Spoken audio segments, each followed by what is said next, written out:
Okay. And about 1 o'clock, I was standing outside the Lunos, the cabin. Yeah. I saw a craft coming from Grøterdalslia down by the forest there. It was Okay. about 3 meter long, a meter wide, a faint light inside. It almost looked like a spiral loaf bread. Okay. So Okay. it went down in the valley and up over the west side and disappeared into Botjøndalen. I saw Oh, it about 5 seconds. okay. So that was a very new experience for me. So Interesting. after all these years and so many hours, finally I got to see a craft Mm-hmm. up here. Wow. Okay. So yeah, Wow, that's wonderful. That's so cool. That's so cool. Yeah. And how yeah, far away is this from you? it was about 300-400 meters from me. Okay. Wow. That's Yeah, nice. yeah. So hopefully, maybe this time too, we just have to hope. Yeah. Yes. Great. Yeah, Very nice. Um, Warning. Normally, I start with some explanation that I'm going to record this and stuff like that because if there are people that don't want to be shown and etc. But I know all the people here now, and I started the recording when you started talking. Is that okay, Helge? Okay with yeah, me. Because yeah. yeah, okay. So I Of already course. started the recording. Yeah, I wanted to catch that. Okay, so let me start the meeting by sharing my screen. We have actually quite a lot to go through today. And I'm going to show the screen. Hang on. Window. And this one. Okay. So, and let me get back here. Okay. And do it like that. Okay. So, let me see. Yeah, this is the one I'm normally giving, but no, whatever. So, today, first of all, I know all the people that are here, so I don't think we're going to go through all that, although it would be interesting. Um, Let me see if I can um, get these, get you all on my screen again. Uh, First of all, I'd like to say thank you for Anna Scott to be here because you were there in 25, right? Yes, and also Scott Skane. So we are going to comment on that a little bit later on. Okay. Um, so let's just skip that kind of quickly. Uh, I feel that we have to comment a little bit or allow people to say something about the release. Um, my comment is that it is an important shift because now kind of the discussion goes like we're not asking anymore, are UFOs real? So, but I have this picture, the good and the bad. The bad is that so many people think this is just another distraction. What I see is that it has showed up more in the mainstream media. This is from the Norwegian television. So it's nice to see that it shows up. But if you look at the trend, then there's a curve going up while this was being um, presented. Like this is the 8th and the 9th of May, but then it falls back to normal again. So if you look at this graph down here, this is 2023 when the Senate hearing was, and we've had some beeps before and now some after, and this one has not even reached the height of the Senate hearing. So is this going to be something that sticks or not? Does And anyone want to comment on this? what does that graph measure, Fred? This is how many is searching for UFO on Google. So you Okay. can go trends.google.com. and you can type in the living sky. You can see how many people have been searching for that over the years. It's a nice tool. But as you see, as you see, then there is some interest and then it goes back again. So, any other comments about what's happening here? Hopeful? Has Not. anyone taken a deep dive into the material they've released? I look at it. What is missing? Well, always infrared videos. There should be a RGB video side by side that will help in interpretation. Because just infrared is not sufficient. So they have only infrared, but they don't have visible? They only have visible. Most of them is just infrared. Okay. Interesting. Planes,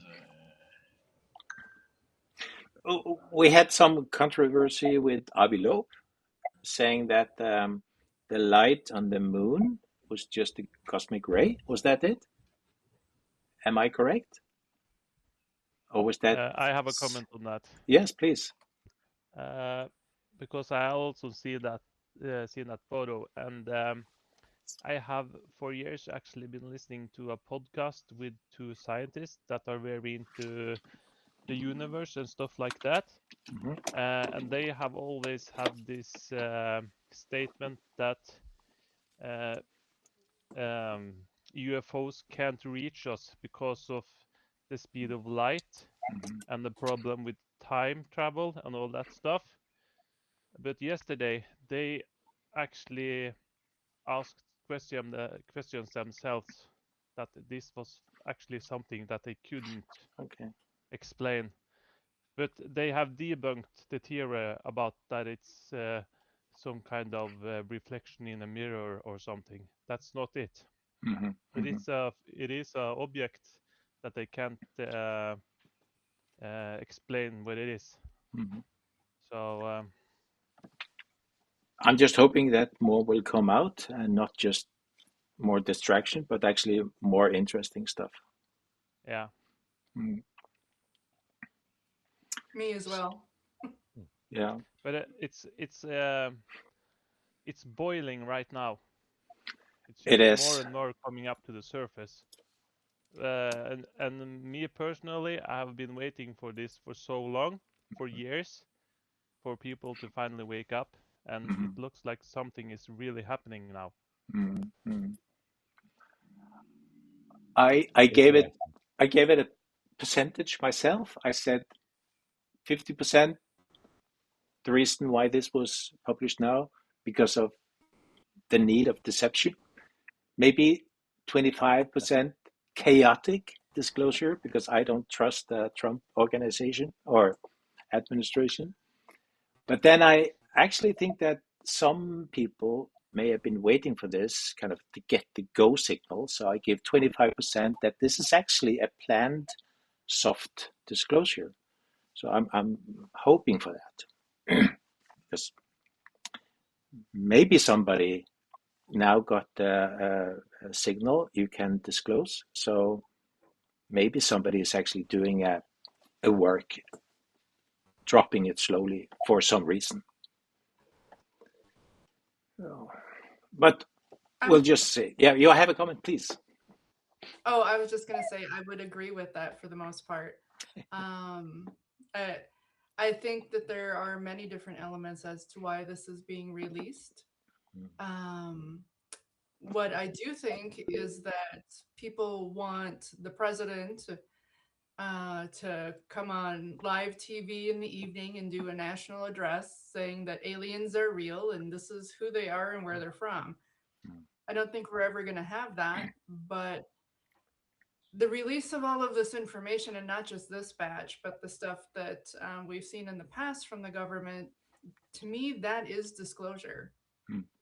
I don't, a lot of people want something absolute, like I said, but the fact that our government is saying, yes, these craft are real. Yes, we don't know what they are. And yes, they're doing things that that aren't possible for humanity to do at this time. To me, that's absolute disclosure. And as you know, I have had the wonderful opportunity to meet so many people that have worked on some of these projects in the government, and they're very reliable people. And they don't know what they are. And so for me, the disclosure, that's already happened. This just adds more fuel to that and provides more proof. So I'm excited about it, regardless of whether it's a distraction or not. Is there deception in there? Possibly some. I can see where there might be some, but some of the people that say, "Yep, we've seen exactly that," they're pretty darn credible, and so it's hard for me to ignore that too. Yeah. So that's just my comment. Yes, thank you. Sean, you have a comment. Okay, it was about the lights on the moon. Yeah. In fact, it's known for a lot of time. They call that transient lunar phenomena. Some explanation first. When there is a meteorite impact on the moon, we can see it because there is no atmosphere. So they would do a small light dot. Also, when there is a solar storm, the solar wind can lift the dust on the moon, and there are some kind of electrostatic phenomena that may occur, and this can also produce light. It's a very new field of research that was very controversial in the past, and yeah. I want to go back a little to the disclosure thing. I think people want to have a nice, neat answer, and a lot of people are anticipating that the government has an answer. Where I think what the phenomena that we're dealing with are, there's a wide range of phenomena. I don't think there's one answer, but people want, they want closure from disclosure. They want like a definitive answer, and the human mind, I think, is they don't want to. You don't want to keep in mind that there's going to be this ongoing search. So I think that's what people have to be comfortable with. I don't think the government's going to come out and have an answer. I'm not sure that a lot of people are studying different facets of the problem, but I don't think there's one answer that's going to solve everything and say, oh, that's it. I think each step that we take is just going to lead us further down a path. So I don't have huge expectations that this is going to resolve anything in everybody's mind. But that's just what we're dealing with. Christian. 1 second. My thoughts about this are, so if this is really about disclosing, why is it like, has it been so many times that they start with footage that is very hard to decipher, you know, as Jean said, it's always heat signatures and stuff like that. So they say they have more interesting things. Why don't they start releasing it in the first place and say, oh, now we give you the boring stuff, but later we give you the other stuff. So that's kind of, I don't know, my optimism isn't that great, I have to admit, regarding that, but I hope I'm mistaken. So. Well, as I commented before, I think that some of the people may have planned this and they want to have a soft disclosure, because if you release it all, like now, in a way, you can't avoid the question, are UFOs real? Because they're saying this, we don't know what this is. This is a phenomena. So if somebody is actually doing what they have planned for a while, it could be very sensible to kind of take one step at a time, because Lena Polina, or whatever her name is, I don't remember. Yeah. Thank you. Something. She is like talking about interdimensional beings and stuff like that. And I think that is too big step for now. That might be. Yeah. So it might be just a soft way. I hope it is. I hope so. Why do you think they would want a soft disclosure? Or you think they worried that humanity's going to panic or have an existential crisis? There is actually a member on another organization I'm in, ICER, Victor. He has talked to someone in the Bank of London or something like that, and there's written a analysis of how a real hard disclosure would affect the economy in the world. And it's not good. It's not good. But this is serious stuff taken seriously. So it could have a lot of effect. So it makes sense to make a soft, planned disclosure. But who knows? I know that the government's been studying this since 1947 with Project Sign, Project Saucer, Project Sign, Project Blue Book, and there's always a ton of evidence, but it's like, okay, well, what do we do with that? That's to me, that's always the question after you learn something. Okay, what do we do with that? And I'm just curious if anybody's proposing, further steps. What are we going to do with this? But my understanding is there's lots of other things going on with that information, and most of that we're probably never going to know about because it's farmed out to private companies to avoid FOIA. And there's that discussion will probably take up the whole meeting, so I won't go any further. Yeah. Wow. Yeah. Is that legal? Yes. They can hide publicly. They can hide information gained through public funding by farming it out to a third party. That's been going on for decades. Yeah, yes. but they can't. That's not legal. But that's the way. I mean, it's legal that the intelligence is hiding stuff from people. I mean, there are reasons for having secret programs. That's fine. But everybody thinks that it's gone too far, and that somewhere there's been kind of a disconnect. But yeah, we can have another meeting, and I think 1 month from now it will be interesting to see if we have more information and if we can expect more to come. So let us just, unless somebody really wants to say something, I'm going to move on.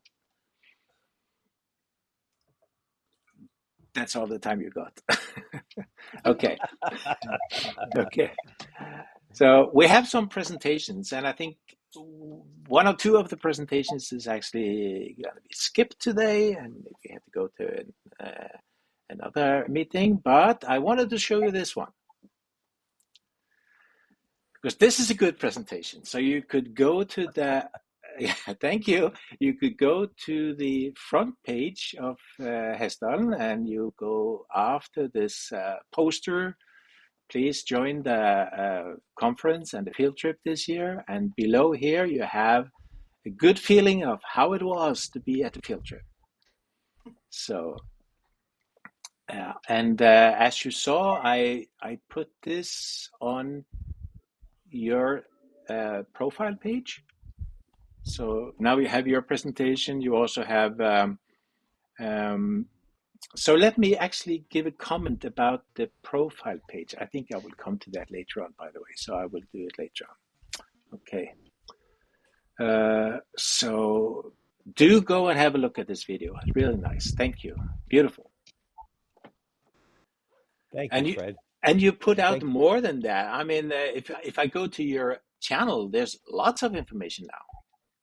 Yeah, I'm going to start putting up some other stuff that we've done also. I just remastered a kind of a similar presentation that we did about a light in West Point, Virginia, which is very interesting because it's got a link to a lot of the mythology of the Native American, the Pamunkey Indian tribe there. And we got some interesting footage there. So as many of you know, there are places all around the planet where people see these lights. And I think that's an avenue to explore. I'm very curious to hear Jean's presentation on the detection of luminous blobs. I think that's, I'm really curious to hear that. But so we're going to be putting up more of this stuff for free. And we tried to make it available to people and charge for it, but it's like, let's just get it out there. Let's make it available to everybody freely. Yeah, amazing. Did you update your site, thelivingsky.com? It is updated. We have the new Hessdalen information there. We're going to be doing some work on that. But I really thank everybody for the chance to work with you all. It's great to meet and talk and work with people that have an open mind and an interest in this topic. It's really refreshing, and it's an honor to work with you all. So thank you. And there's some work for me and for Christian if you want to help. Christian is good in translations. So I have promised you, and I feel so guilty. I have not had the time, but That's all right, Fred. well, I want to translate the text so we can have it in Norwegian, and I'm asking Christian if he can look at it too and translate it into German, but because that would be really nice. We have a lot of people from Germany coming to visit the site. Yeah. Of course, I can do that. Yeah. Oh, see? Oh, Yeah, sure. Fred, you just offloaded some of your work there. Oh, I can't. Also, he doesn't speak that much German. I do not. Okay. You don't want my translation in German, that's for sure. Okay. Cause an international incident, huh? Oh, I terrible. can totally do that. Yeah. That would be nice. That's fine. Okay, so I'll come back to that. Let me see. Well, Fred, if you want to give me Christian's contact information, I can get the material. It's very difficult. Christian at Hessdalen.org. Scott, I think we've been in contact before, so. Yeah, yes, during the initial emails. Yes, so I do have your All right. And so, you so you can just send it to me. You can also find us on members. And please, if any one of you are here, do know that you can go into your own. Here's Christian. Don't know if you have any more written. There's only a little bit here. But I would like you to go in here. Like Scott has now a nice page with some information. I stole a little bit from your site. Hope you don't kill me. Anyway, you can. No. It's I'm like too far away. Wait till I get you, Fred. No. Yeah, copyright. No, I want to share this information freely. For some reason, this topic it's kind of fallen between the cracks. Yeah. And I think it's a real avenue for further study.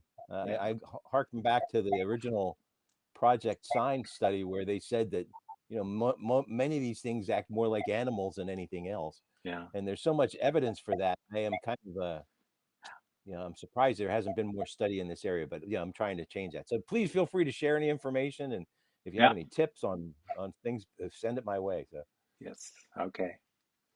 So let me see. We're supposed to have a presentation about drones and LiDAR, but I think Jan is not available. He is that correct? Tanya, you know? That is correct. Yeah, okay. So, but follow for more next time, maybe. But we are trying to set up a field trip next year and invite these. Able to join us? No. But you are trying to invite them for a field trip next year. That is correct. Yeah. Do you want to have a few words to comment about that? Yeah, sure. Can do. So Pete Kelsey is a drone and a LiDAR specialist, and Dr. Jan Franke is a GPR specialist. He was the one that was actually trying to join us today, but sadly it didn't work out because he's in Australia and on his way to another event down there. Mm-hmm. So I'm trying to get both of them to Norway next year in order to have them work with us to map the area from above and below. So with LiDAR and GPR. Mm-hmm. So yeah, let's hope if we can make it happen some way. Not sure yet, but I'm hopeful. Yeah, that would be really exciting. So then it would be a field trip plus. Definitely, yeah. Rainer is explaining GPR, ground penetrating radar. So not only the trees, but below the trees. Jean, you have a question? No, just applaud. Okay. Yes. Can we see the drone? Because there are some that are used for magnetic field detection. They do some kind of contours with the string. Aeromagnetic survey, they call that. Yeah, I think we have to wait until they show up and give a presentation. Okay. But this is proper drones and LiDAR and equipment and stuff like that. So these are specialists in this area. So really looking forward to see them. We've had a meeting, so we are trying to get them to come to Hessdal next year. But they could not. We tried to get them this meeting, but they couldn't. So we just have to wait. You have to show up next time as well then. Okay. Who's next? Okay, so I will do it right now. Okay. Yeah. I will stop my presentation so you can start yours.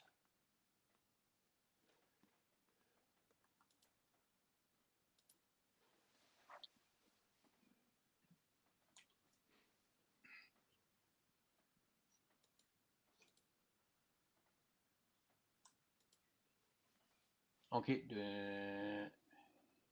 Is it fine now? Okay. Yeah, we can see.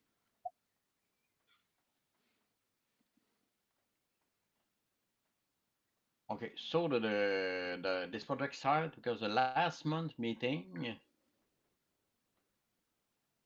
the December 25th light was present, and I was quite intrigued to see if the day before and the day after there will be another luminous phenomenon, less obvious, but just a small light and then that appear in the forest. But because in Quebec, sometimes we have a very bright, very spectacular sighting, but a very mild one before and after.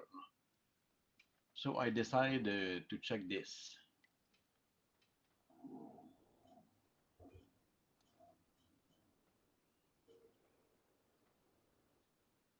So this is the initial light.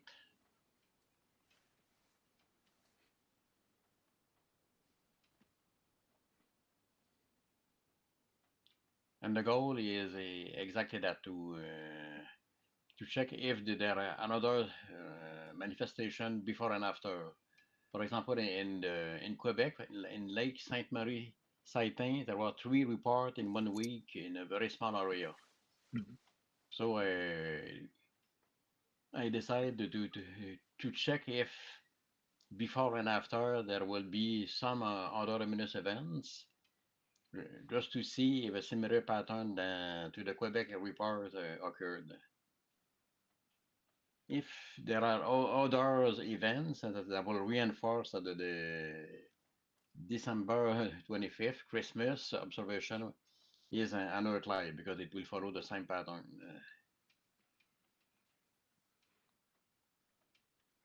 Okay, so I asked Raynor to download the footage from December 22 to 28. I think 28 is still missing. For the now, it's not a problem because the program doesn't work properly, but in the long term, it will be fine if the 28 is there. So that gives 3 days before and 3 days after. So the first motion detection program was this one. It's called FDCM. This program read the footage and use the FFmpeg. This is a very powerful video analysis and editing software, but it works in a command line. So the FDCM read the files and call FFmpeg to compare the current frame with the previous one, and write a part of the video if there is something detected.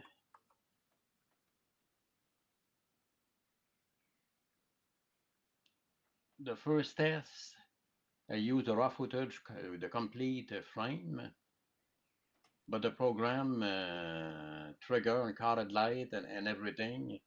So there were false positive for almost all the footage. So so it was a problem. Also, it trigger even on the time code. When the second advance, the program trigger on that. So I decide to mask the center of the frame and part of the time code to avoid that. Also, I decide just to get the left part of the video and the right part to see because there is no population, it's just a forest, to see if there is something there as well. So we have the complete frame, so the houses and the road are masked as well as part of the time code. The left crop, so the left crop cover the area where the light was observed.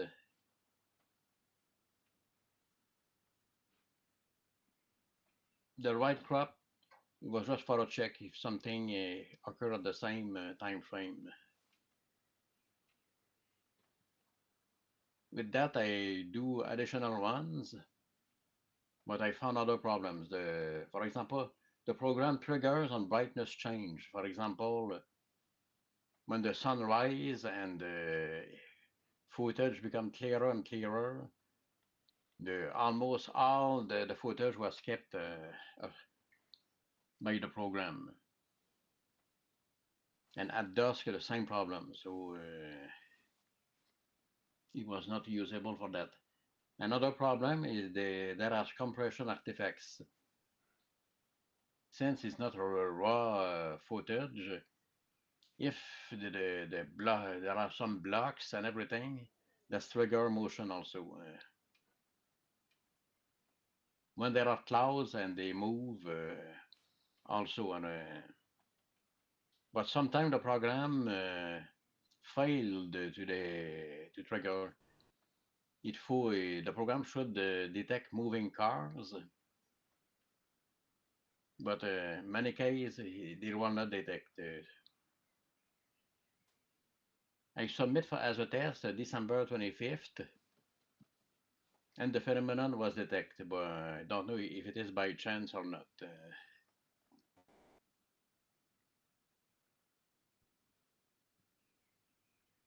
So I looked at why this program works so poorly, because the algorithm compared the complete frame to another with an interval. They skip, for example, 3 frames and compare 4 frames before, but cloud movement, brightness change, and compression artifact will trigger the detection. A very small light will not trigger, so the program will not detect this when it should. Also, I checked that there is a guide how to use this program on the internet, but the example are a very big change. A program, there are when a car across the field of the camera, it will trigger. When one person will cross the field, will also trigger, but for very small light change, it will not work. So I try other programs. This one is the same as FDCM, but it performs even worse. So it detects just big change. I try a program for Meteor, but it's too specialized. It uses AI, but it will detect trails in the forest. So it is not usable for our case. So I try myself with FFmpeg. I use only the left crop at 7 a.m. December 22, because there was few car headlight in this. But again, it trigger on brightness change, so I had to remove the sky. So here is the bitmap. So what is in black is kept, what is white is removed. FFmpeg can do this on a video, but you need a very complex command for that.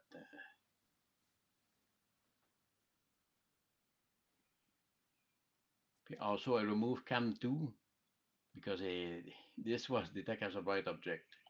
So the result is this.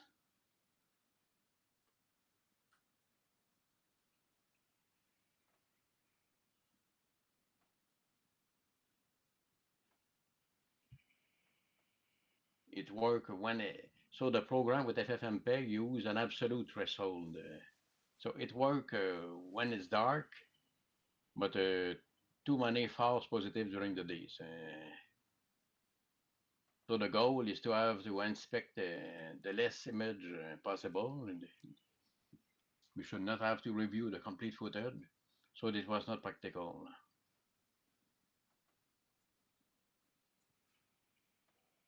So in this case, you can see the small bright spot. It was successful, but after it detect just the scene was considered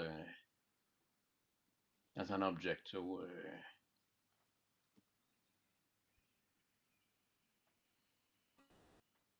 So the next try, I use AI to generate a program to search bright blobs. Quite surprising, because modern AI models are able to write code. So I decided to try this. I have a Ollama. This is a locally installed model, because if you use the model on the internet, they generate a very small program after they request to pay a subscription to have the full source code. Or I use an open source model and ask the following: generate a Python program that detects small bright blobs in a video relative to the background. The output must be a video extract that contains the detect blobs. So surprisingly, it generates a program, and it was quite good. It works. It works. It was able to read the video, find the change, and write the extract.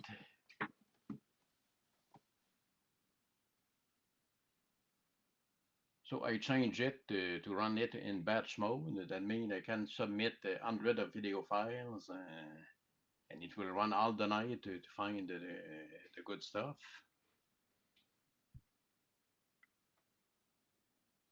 In principle, it would show all object with a bounding box.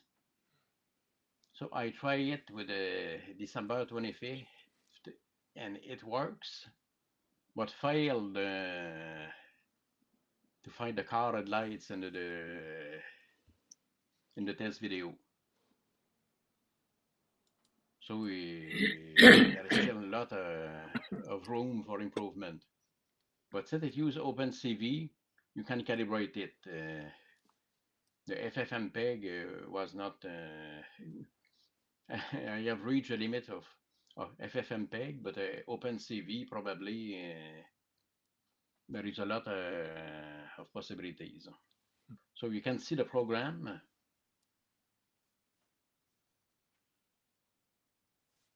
It looks quite good with comments and everything.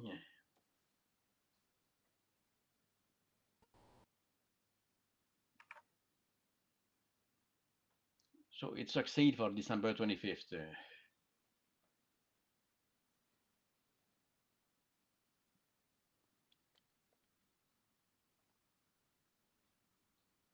So the conclusions of the chef program that we found on the internet was not good. Either the trigger on the light change, either they don't trigger on a very small blob. So FFmpeg approach are not good. But the AI generated program is more promising because, as I said, the OpenCV library offer a lot of algorithm. So there is a possibility of improvement in that case. So ideally, it would be to train an AI model to recognize the blobs, but there will be a lot of job because we need a training data set.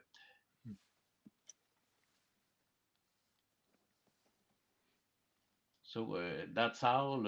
If you have any question, that would be. I am still working on it. That's great work, Jean. Yeah. But now I have a question for Wiener. For what program are you using now for detecting? Now for detecting, we are using human eyes. Okay. So what I do, we have this 20-minute chunks, and I make like this artificial long time exposures, which we call stacks. So yeah, every 20-minute video, if something bright is flying around, we have the stack of these 20 minutes to see everything bright, and we do the same with the dark ones. And through these stacks, we go as humans. So me and two others, sometimes regularly, sometimes with a delay of a few days, we check them and we see if there is something strange in it. Because I've never really done a lot with artificial intelligence, at least in this kind of setting. And also, we don't know exactly what we are looking for.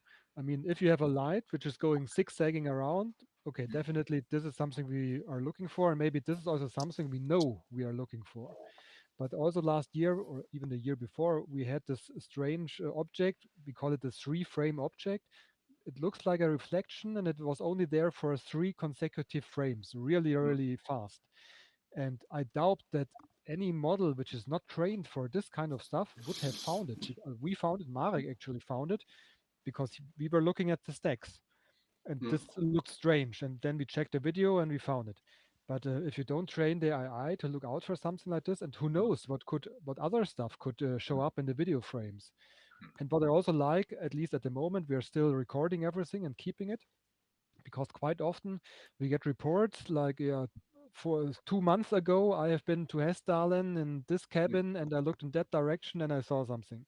And then we can immediately go back and check if there's something on the original video. Yeah, so at the moment, it's lots of manual work by eyes. Okay. Maybe one question, if I'm allowed. You mentioned the Meteor program. Was it able to detect actual meteors in the sky? Did you try this? No, because I limit it to. You masked out the sky. I masked out the sky because I limited to the forest area because I want if the bright spot appear and disappear. Okay. No. It worked for the sky. Okay, because this would also be nice. I mean, we've seen lots of meteorites, but these are very clearly visible on the stacks. But yeah, if we would detect them automatically, this would all be nice. Thanks, and thanks for your work, for putting your time into it. I will continue. Because I will not check out the footage by visually, so we'll try to automate this. So yeah. In the long term, this is needed. Yes, the left crop, right crop, center, and okay. And I'm right now crunching the numbers for the December the 28th. So I guess it will be finished tomorrow, and then I will upload it, and then you have all the days. Okay. Yes, I will all the days.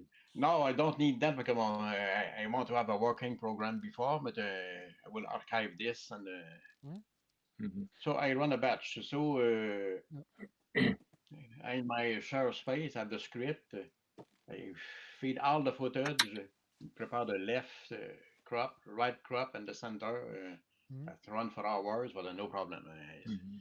That runs all the night. And okay. And I will show later where you can find your work because we have put it out in the cloud. So, but yeah, so that will come later. But we definitely want to have a trigger mechanism for many reasons. We would like to have it so that we can get it on a mobile and run out and see what we see if we are there. But we still need the eyes the human eyes to go through this, so we can find the samples like we have done now. We put up the interesting cases, and we can put this into segments and say, this is something we want to look for, and so on. So we can start using this to train an AI model. So your work is amazing, and I just love it. So thank you so much for that. Thanks a lot for putting your time and effort into it. Thanks. Yes. So I will continue with as a hobby, change parameters. I run. I have a sample footage that very all programs fail on it, so we'll use that. Yeah, and we should help you as much as we can. So try to do that. So and yeah.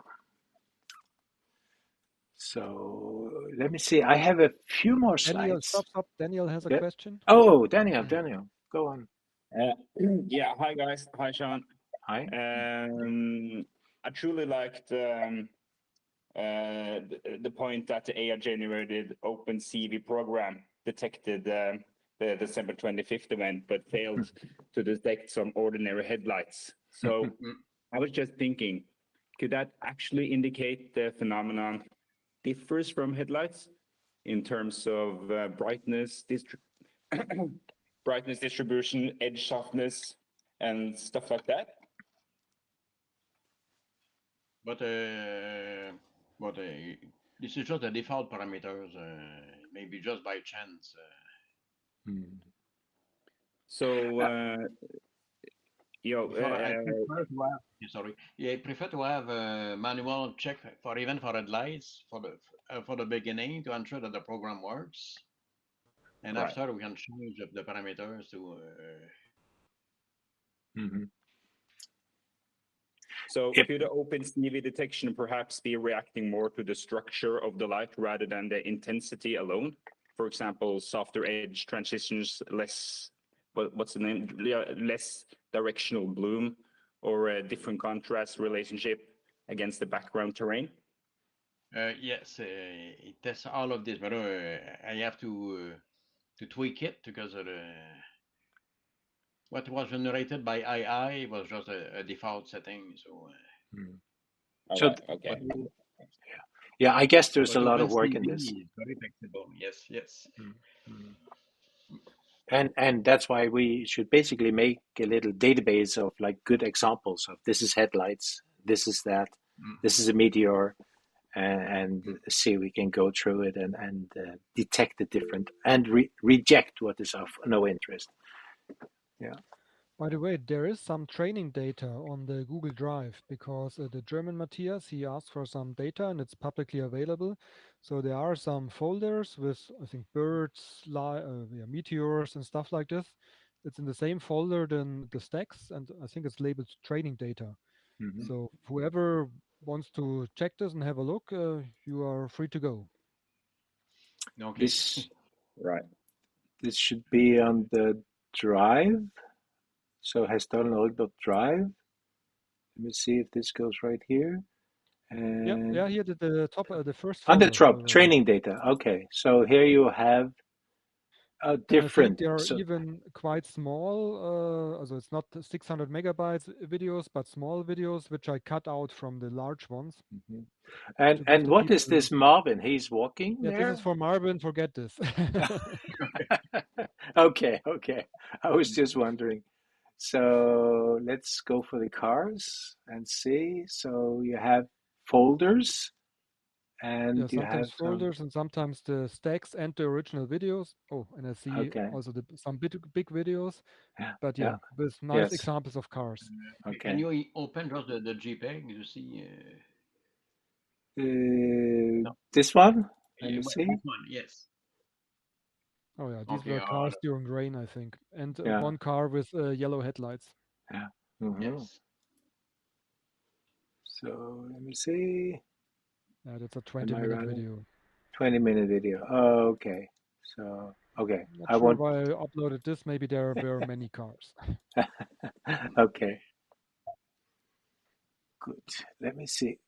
I want to have some comments about some projects, and Rainer is soon up, But before Rainer, I just want to comment on Matthias.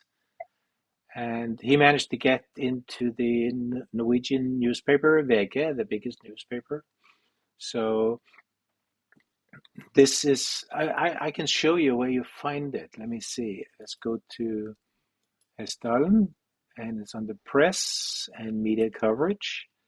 And of course, now it's the Hessdalen Valley of Light on the top. But before that, we had this one. And if you get to it, I'm not sure you can see it from the States, but it's actually quite beautiful with pictures and videos and everything. The UFO hunt, and you can even listen to it. So that's what I did. It's kind of nice to listen to it. You can see he is kind of explaining how it is to be out in the valley, in the tent. Let me see. They are talking a little bit about the UFO camp and how it is to wake up in the morning, apparently, or something like that. I think he was out for 6 weeks. 4 weeks. 4 weeks. Okay. Yeah. 4 weeks. Looks Do we cool. know him? Pardon? Yeah, he's a part of the team. He's a part of the team. Yes. So really, really nice article. And as you see, movies and everything. He actually did see the light with his girlfriend one time, he says, while he was there. And Helge, you are even commented. Did I call you? Let me see. I'm almost at the end. But this is really a nice article and a long article. And if I get to the end, yes, they have this series, episode 1, 2, and 3. This is back from 2014, but there are 3 long, or this is 10 minutes and another one about the same, but very good description of the phenomena and so on. So, Okay. yeah. So, but I guess you will have difficulty to get to it if it's not in Norway. Okay, so I just want to say that. So, Matthias, thank you.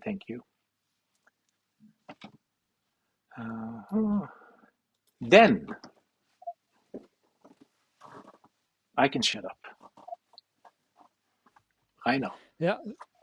So as I mentioned earlier, we are calculating these stacks out of the video. So every day, shortly after midnight, the stacks are calculated from these video files. And at the very beginning, they were all public, but then we made it available just for the team because we removed these blackout areas. And we don't want, because there are houses of residents, and we don't want to observe these houses and what the residents are doing, even if it's far away.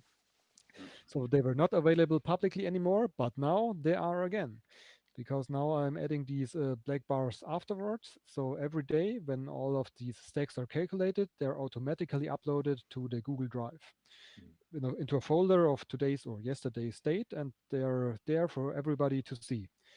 And I don't check them every day. So if you have a look every day, you might be the first one to detect something uncommon. So I can just encourage everyone to take a look.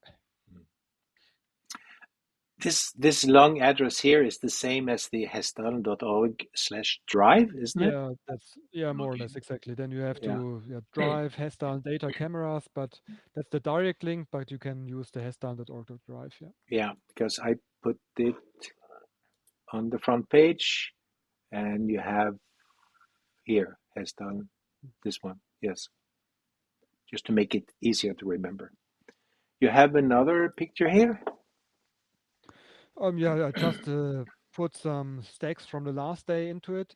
So lots of insects and birds are returning to Hessdalen since 2 months already. And this month there were lots of birds doing nice bird trails, as you can see. Yeah, lots of insects, and sometimes they're quite close to the camera lens, so you can really see the wings of the insect, which are translucent, and the insect body itself. but nothing special so far. So nice pictures. I like to look at them, but nothing which would be unexplained. What about this one? Yeah, this Raindrop. one, yeah. So I skipped it because I thought that's something usual. And then Marek also found it and he said, maybe we should investigate.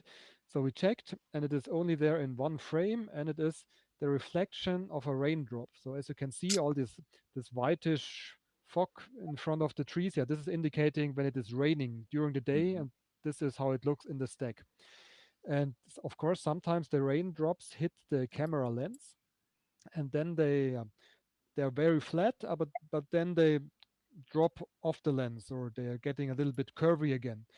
So you could clearly see that the camera lens was clear and then this event occurred and then the part around of these white line was a little bit blurry.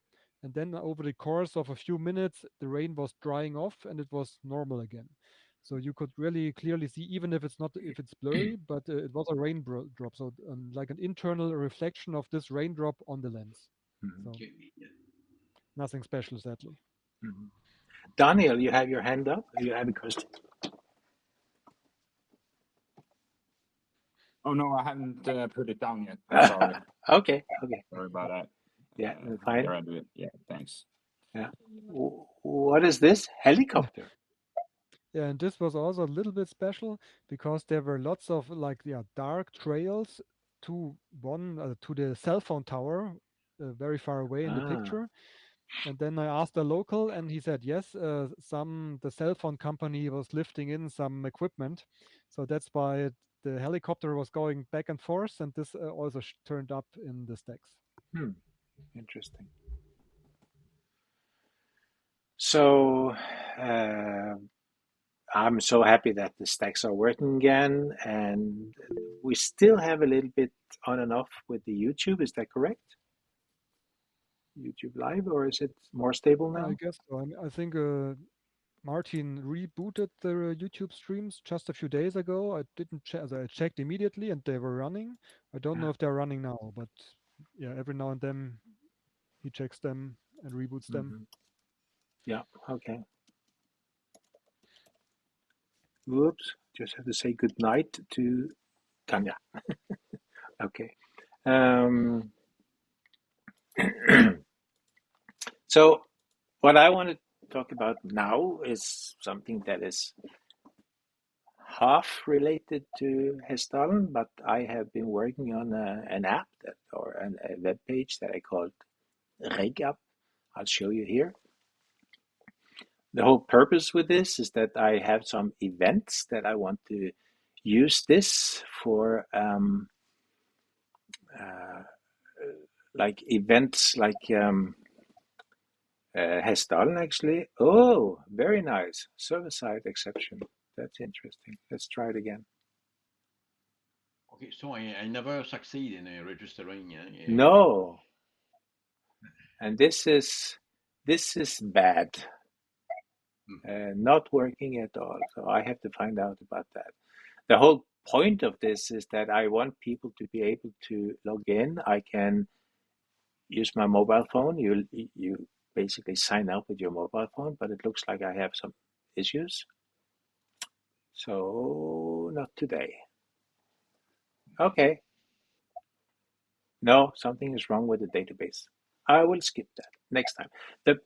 My point is that I want to use this for sign up, and I also want to use it for a forum. So it means that I can write in Norwegian and you can read it in Spanish if you want, or German. So I'll send out some information about it then. Okay. I also want to do more with the Google onboarding. So actually now I have I put out some work from John and other people, and I'll show you that soon. But I really would like more of the team members to utilize the Google Workspace. So as an example, I have a note that I have Share to Note. Actually, I can go to my page. I can find it here. I can show you here that I have on my page I have a little note that is put on the page.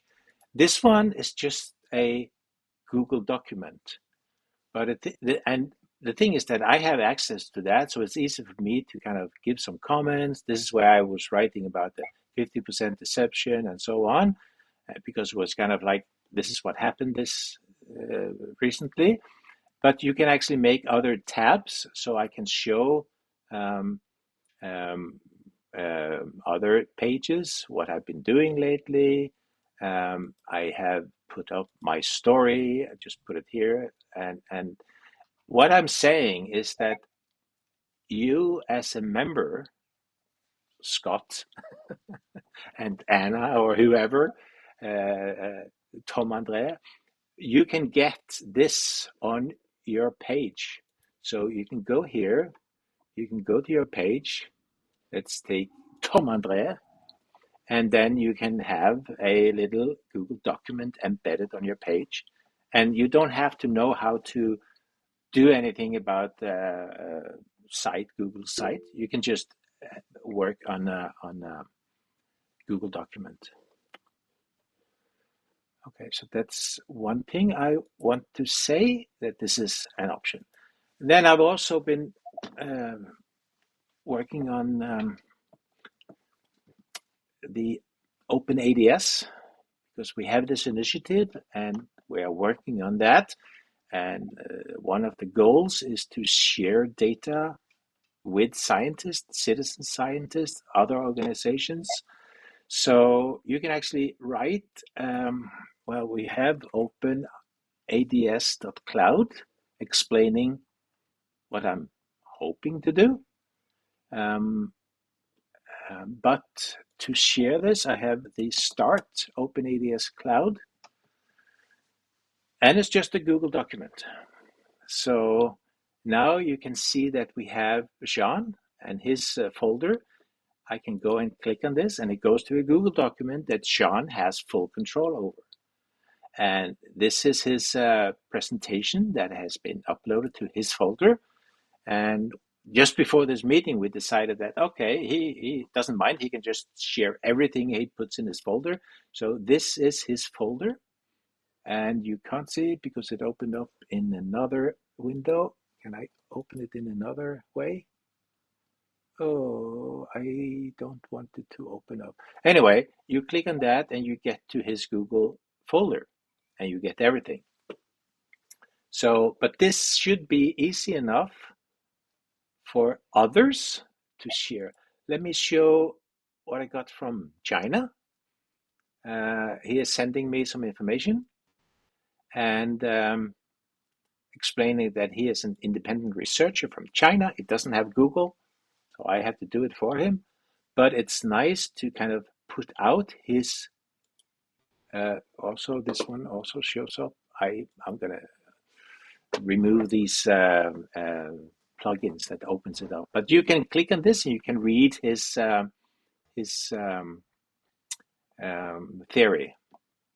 theoretical model for the Hessdalen phenomena. So this is what I want to do when people like John and Yuming and Rodriguez. So we're going to make all these available. Because I get a lot of questions like, what do you think about that? And I'm not the expert, and I want to share this with the experts.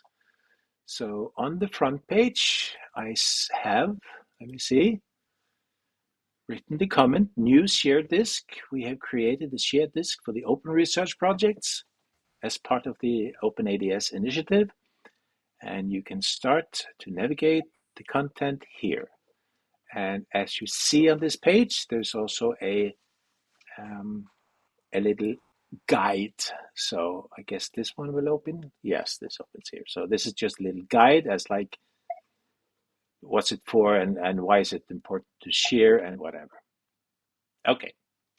Any questions about this? That's awesome work, Fred. That's a great idea. Yes, yeah. I have a question about the RegApp. Is it possible to contact them? Because I don't think it's me. Have tested. It's me. I made it using AI. Okay. And it's the first time I've ever had a server-side difficulty. So I don't know what happens there. This is actually hosted on Vercel, and I don't know why it's having a difficulty. Because when I tried to enter my phone number, he said not support for Canada. Yeah, but that's true. It prompts for an email address, but it doesn't send. There is something that is locked. Yeah, we can go and find out about that after, because there are some countries that I find out is more difficult to send SMS. Canada and US are two of them, because you have to actually register like a brand name explaining why you're doing this, and it cost me quite a lot of money actually to do it. And yeah, so the option is that you get the email, but the email should work, and we can find out about that after. Okay. But as you see, I once again go back to the front page here and say that we have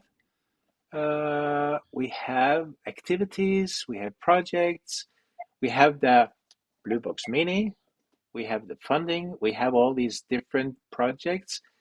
Would like more, but your project here. So also on this one, I have put out like a little note about what Alex has been putting out, Jean has been putting out. So these are pasted on this page. So Scott, if you want to have your note, then it will show up like this. Awesome. I'll get busy, Fred. Yeah. Basically, you have so much on your site and your YouTube, so you could basically just have like your start here, and you could link to your places on the web already if you want to. Oh, thank you for the opportunity. That's great. Yeah, and this is basically something we can do for whoever you are as a member. If you want to have a page, you can do that because it's so easy to do it. And once again, please, you know that you go here and you log in, and let me see, am I logged in already or not? Let me see. I'm probably logged in. No, it's on this page.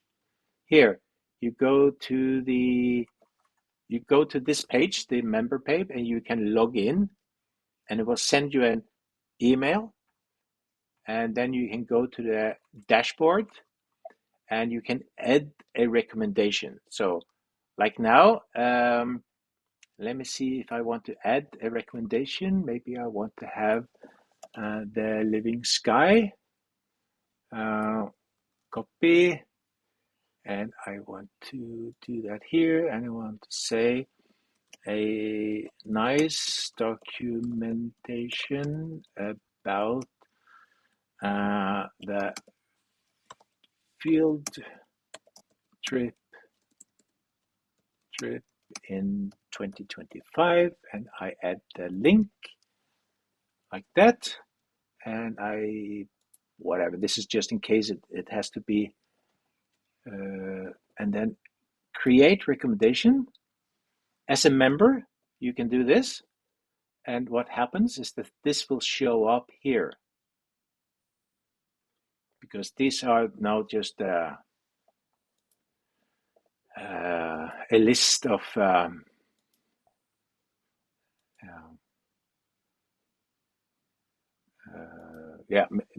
there is some caching, so you may not see it until 10 minutes or something like that. Okay. But anyway, I'm trying to get more information out, and that's the one way of doing it. Let me see. Yeah. Okay. Thank you.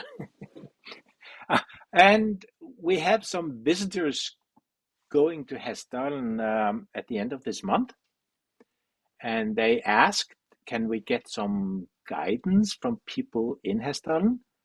And I connected them to Jan Moen. So he is actually, if you're there, you can call him, and he will take some money, but not so much. And he will take you on a trip for an hour and a half, or maybe 2 hours. And I also have this field trip guide this is just a presentation that is made. So you can actually link to this and it will show up on your mobile. So you have like a guide to where things are, the map, how you can do camping and so on. And of course, reminder, a little checklist and stuff like that. Let me see. So as just to comment on that, if you are planning on going, then just contact him. And then of course, it is a limited number of people that can join. We've set it to 50 and we've done 10 for now. And I am not on the list, so that's 11. And more of you are not on the list because it's a little bit early still. But please do go and sign up for this. I've also made on this page here, I made some comment, like you can either, the full packages actually show up as tourists. Scott, you liked Trondheim, didn't you? Oh, it's a beautiful city. Yeah. It's gorgeous. I'd love to spend more time there. Yeah, that was, yeah. Thank you for being our guide there. Yeah. Yeah, so that's what I was. Coming back, Scott? Excuse me? Are you coming back? I'm not sure at this point. I got a couple things that I'm juggling. Okay. I want to, if you can guarantee that thing will come down in the picture there, if that thing will come, then I'll be there. Be there. You have some new projects you're working on? Well, I like to. This is just an idea that is very just a rough idea right now. I'm wondering if anybody has tried to attract the lights with like a larger scale system of kind of bait lights, like a circle of lights or pulsing lights. Has anybody tried that at Hessdalen to try and attract the lights and bring them into like a target range where you could get cameras on the? Do you have any? Not just Erling, are you there? Do you know?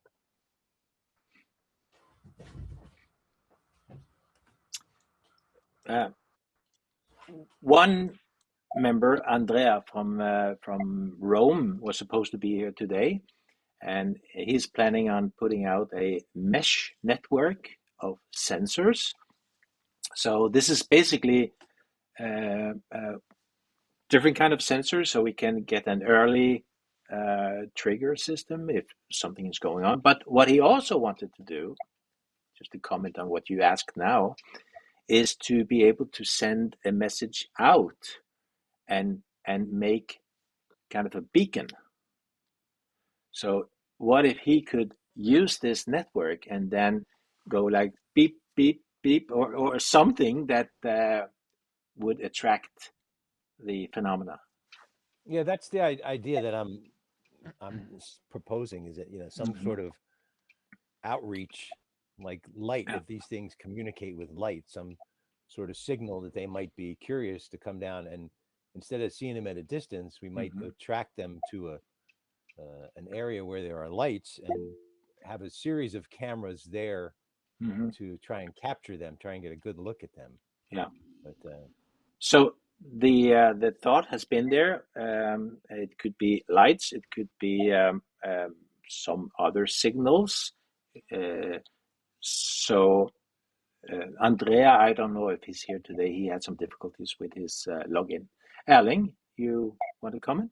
Yes, you was asking if anyone had done any tests with communicating with light. We did. Well, I and two others.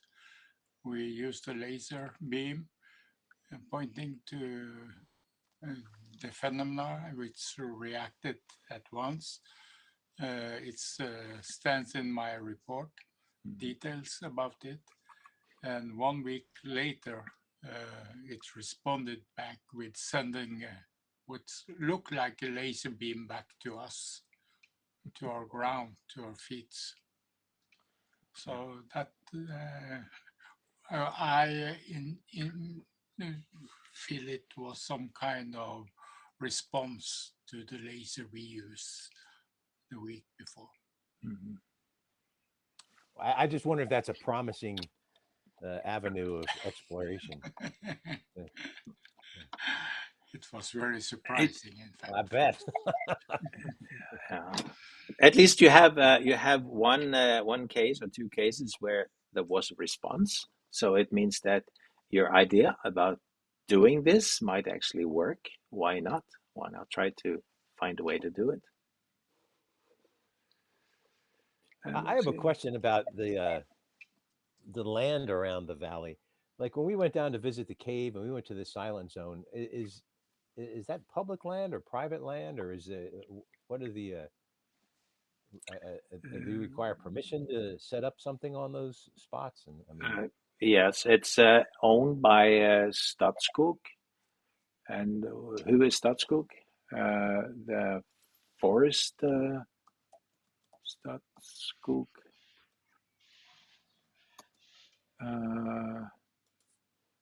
So let me see. I can show you who they are. Let me see here. This is it's a national park. You can say. Yeah, but Statskog is not a national park, are they? Oh, but it's in the area of the national park. Yeah. And So there are some restrictions regarding to that. yeah. So if we want to put out something, we have to ask them, and they have not been negative. They've said, show us. So if we have any devices, then when we are ready with some more specifications or devices, then they are not unwilling to do that. But they want to see what we want to put out first, of course. Right. Yes, Sally. Yeah. Yeah, I think Statskog is very good people, those who we met. For instance, we have put up an automatic station at Slettale together with a French scientist. And we asked Statskog if to get permission, and we did. Another thing is that Statskog is the one who also built this and run this UFO cottage, which rent out. So I think they are interested in the topic that something is happening. So you shouldn't. I think you may get a yes from if you find the right person, though. Yeah.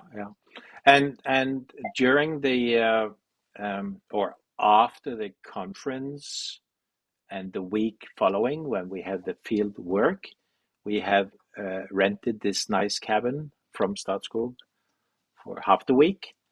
And we've asked them if we could actually put some device on the top of this cabin because there is electricity. And they didn't say no, but show us what you want to put up. Yes, so we are hopeful for that. But I think just staying at this place, because this is also at Slettale, this is a place where there's a big parking lot and stuff like that. So I'm hoping that while we stay there, we have a lot of discussions in this cabin and some food. Another thing that you should stay away from national parks because, well, Statskog have also that one.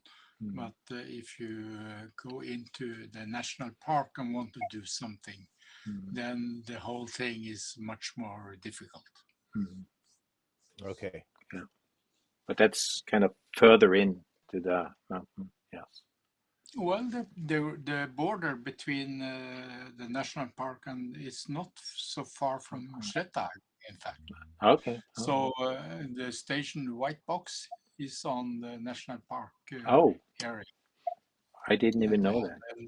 A lot of meetings and so on with to get the permission, and they got the permission for 7 years only, and so. That's stay away from national parks and find out the border, because it's actually the border is going in Hessdal. Then I have another slide, and let's see if we get an answer now, because I actually had a number of application to be part of the Project Hessdalen. So I have invited people. Not sure if any one of the applications are here. Can I ask?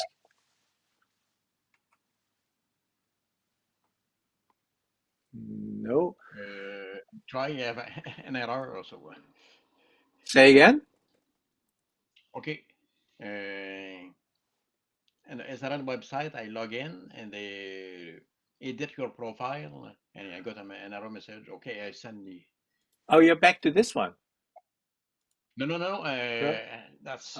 Oh, you're back. For You're this one, yes. Yes. Oh, you are on your, because you are a member now, right? Are you? Yes. I think so. No, fine, Sean. Not sure. You have to be on this list to be able to log in. You have to be on this list to be able to log in. If not, you are not able to log in to this page. And to, let me see, where is this? Become a member. Then you have to basically sign up here on the Ko-fi Project Hessdalen, and it's asking you as a membership of Curiosity. And then I get an email, and then I put you on the page, and then you can log in. And then you can log in. But this is €5 a month membership for the Curiosity. Yes. Okay, that's fine. I did not think I had the right place. So. Yeah. Okay. Yeah. Well, it's important to get more members because we need $5 a month, €5 a month. Okay. Okay. So I have to send another email to the applicants and remind them that one thing is that we try to use the monthly meeting. And then I just wanted to say I have invited Heikki Kylju, who is a magician, but he is also a member of ICER in Finland. And it was kind of by accident that I called him. The same problem with Regap. I wanted to know if the SMS, the text message, would get through in Finland, and it did. So he did receive a message, and he could log in to the Regap. So, and then I talked to him and said, it would be interesting to know what's going on in Finland because there's actually quite a lot. So he said, yes, I am just so busy. So after September, which is fine. And he will talk about, hopefully, the activities in Fura, the Finnish organization. And he could also maybe present one of the nice cases, UFO cases. So you have the link to this and his sites on this agenda. And by all means, don't forget that, let's go back to the site again. This is on the activities and events. And this is where you find my agenda, what I'm going through. So if you are looking for like, well, he said something about that, where do I find it? Then this is where you find it, and you can click and get the link to this. So he will show up after September. Looking forward to that. And I will also try to invite other people from, maybe Denmark or even Sweden and other countries. That would be interesting to hear from them. And the next one looks like that. So now I can stop presenting and then say, let me see, where's the stop presenting? Here it is. Whew. Yeah. quite a lot. Fred, good job. Yeah. Yeah, but we missed 2 presentations, but what we got from Sean was very interesting, and I'm really looking forward to kind of the follow up on that. So now I'll just leave the word to anybody. You have anything you want to say? I should stop talking for a little bit. Any questions? Any comments? Anna Scott, you're gonna Anna, you're gonna present. You're gonna present during the conference, actually. Yes, I'm looking forward to it. Yeah. What's going to be your topic, Anna? The experiencer phenomenon. Okay.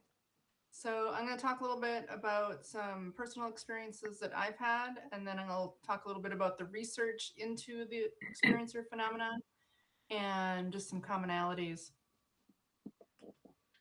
Mm-hmm. Fred, I do have a question. Is there a way, I would really love to share the field trip and the conference stuff to our social medias with Northland MUFON. Mm-hmm. But there isn't really anything to share that I can share easily that makes sense as far as like Facebook or Instagram or any of that. Do you have an idea? What would you like to share? Like more than the site itself, or information? Yeah. Yeah, like I can send you. I can create that, and let me see if I can present again. Let me see. Go back to my presentation, and the window is blank. And I just want to say that I have a page called hesdalen.org promote, and it's like this. And I have some words here, and I could actually put it on this page. Okay. I can put it on this page as like how do you promote the conference itself. So just look at this address, promote. Well, isn't there going to be a recording of the meeting there that Anna could share? But she was asking about how can she promote the conference itself. As you see, I have posters, and this you can actually ask for, receive a small promotional package, and I'll send it to you. This is just like give me your name and address, and you will get some posters. But I can also make I think I have. Let me go back again and see if I go to the media release and press kit. And I think I have here printouts. And it shows up in another folder again. Damn it. I wonder if I can turn that off. I did get the promotional stuff in the mail, so thank you for that. Yeah. And I've been posting some of that. So one of the things that I find is really helpful, at least here in the States, I'm not sure how much it's used in Europe, but promotion of events on social media. Mm-hmm. And so since Hesdalen doesn't have a open Facebook page, it gets a little bit more difficult because when I try and share something, usually it doesn't give any context to what I'm sharing. And so people need that visual, right? I mean, I can certainly create something and embed the link in there if that's okay with you guys. But I wasn't sure if there was something already that I could just share, to Facebook and Instagram and TikTok and all of those that we're on with Northland. I will create that. If you want to do anything yourself, you're free to do it, but I will try to create it, and I'll put it on this promote page because it's really useful and needed. Definitely. Yeah. Yeah, it's too bad you don't have a Facebook page or group that you can get into. Yeah. Well, you know why. They kicked me out, and I was pissed off. I know you mentioned that. Is it possible for anybody to create a Hesdalen group off of their own account, because that should be a lot easier than trying to create a new page. Just curious. Hästhalen group, yeah. Why not? Because like in Northland, we have both a page and a group. Yeah, we can make a group, and if anybody wants to help me, somebody's talking. Yeah, I was just want to say that we have a Facebook site for group, Hästhalen Light Phenomena. Oh, okay. So there already is one. Yeah, but it's not that active, but it's possible to get more active. Yeah, okay. So, okay. But of course, you can make another one too, where you can be the administrator or whatever. Yeah. Let me see if I can find it. Who's the admin for the group? For Hästhalen? Hästhalen Light Phenomena. Facebook group. Hästhalen Light Phenomena, that group. Yeah, that's me and one other person. Oh, okay. So anybody that has a Facebook account, you could add them as an admin, and create an event, which would be the conference and the field trip, and then that would be something that could easily be shared if you create it through Facebook events. Just a thought. Probably that would be the easiest way to go about it. I think you'll get a lot of views. And the more people that are aware of it, you know, obviously the better outcome it would have for the project. Yeah.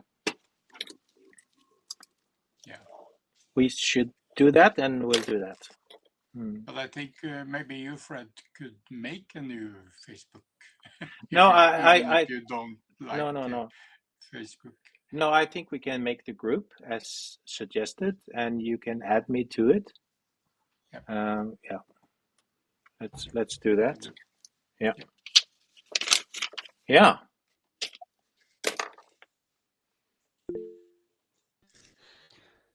I just wanted to advertise another event which is taking place in July this year in Canada, because then the Scientific Coalition for UAP Studies will have their annual conference. And I will be there in person. It will be in Toronto, Canada, in July. I will post a link to the event in the chat. And last year I've been there remotely, so online, listening to the talks, and they were really very good. So lots of very scientific-minded persons which are doing serious research. So they think a lot about everything, the instruments they're putting out. They're trying to calibrate as best as they can. So there were amazing talks. And if you cannot come in person, maybe it's an idea to participate in person. It costs a little bit. I don't know how much the remote participation is, but it is worth it, definitely. So just as a reminder, in Toronto, if you can come, it's really good. I think it's 75 USD. And I can't wait to introduce you to everybody there. I'm looking forward to that. Oh, you're going to be there. Nice. Oh, yes, I'll be there. I'm a contributing member for SCU. Okay. Yes. Okay. And I think we should put that also on our front page that you're going to be there. Definitely. Yeah. We can do. Yeah. Yeah. Okay. I don't have any more. So if anyone wants to say anything else, you have to say it. but it's been nice to see so many. I'm just wondering where Scott found this amazing drone pilot when he was in Hästhalen. Where did you find that guy? Are you talking about yourself, Tom? I'm gonna send you guys a link. We got to up our game here instead of having a drone. Did you get a new drone? No, check out this site. These guys they have long-term monitoring of the stratosphere. Okay. I put it in the chat. SCEYE, like sky with SCEYE.com, and you can see there. Wow. They got giant blimps that they're sending up into the stratosphere. But oh wow, you want to get one of those? Real? Yeah, this is for real. They're. I'm Wow. assuming it's real. I mean, but gotta get one of those to hover over the valley. Yes.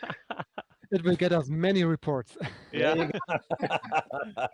Get it to hover in front of the blue box. Well, You will. I'm thinking something like that can look up and look down at the same time, but I don't know. I haven't reached out to these folks yet. But. You're going to ruin the program of Sean. Oh, nice. Scott, did you ever find out what was wrong with your drone? Did you get it running afterwards again? Well, our director of photography, Andy, sent it back to the manufacturer, and they said there was no repairing it. They said they'd never seen anything like it. So they had no explanation for what happened, but they gave him a new drone. He had the insurance on it. So another mystery. Did they tell him what was damaged? So the electronics, or could they any visible damage? No visible damage, but it was unusable. It was unrepairable. So they sent him I mean, he didn't go into deep. He didn't grill them too much about what actually was wrong with it. Yeah. But they had no explanation for what happened. Okay. So. Okay. Now, Andy said that he had done some research online and said a lot of other people had problems with drones in the valley. Have you ever experienced that? Yeah, well, I haven't, but we've heard it. Yeah. And I haven't had any problems with my drone. The whole time you've been there, Tom, you never had issues with the drone? No, nothing. Well, that's great. Yeah, that's great. But I haven't been flying so much around Mount Rogne, actually. Okay. But the first time I did. So, yeah, it's strange. Yeah, maybe he was just being lazy and didn't want to pilot it.